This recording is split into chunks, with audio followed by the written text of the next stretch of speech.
In news overseas, from the beginning of his presidency, Donald Trump has vowed to follow through on the campaign pledges and the promises he made to the voters who put him in the White House. But growing differences among congressional Republicans now threaten to complicate Trump's ability to bring real change to Washington. VOA national correspondent Jim Malone has this report. For Donald Trump, it's all about results, and that includes health care reform. I think we're going to have a tremendous success.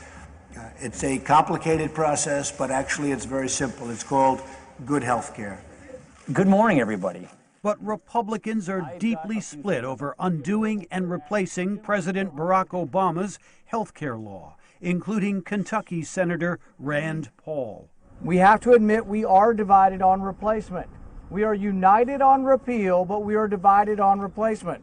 House Speaker Paul Ryan says Republicans must adjust to the reality of controlling both Congress and the White House. I think what you're seeing is we're going through the inevitable growing pains of being an opposition party to becoming a governing party.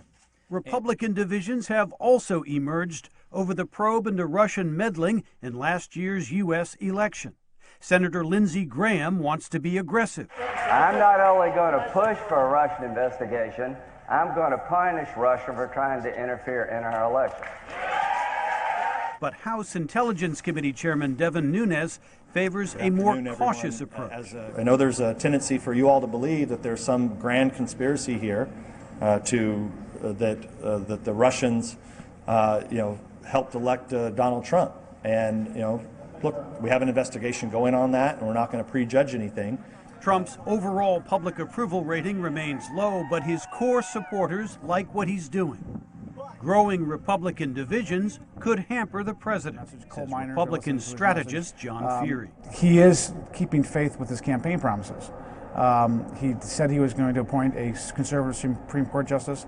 He said he was going to be very vigilant on immigration. He said he was going to do something to keep terrorists from coming into the country. At the same time, Trump's preoccupation with pleasing his base could be a problem down the road, says John Fortier. But he has kept his base.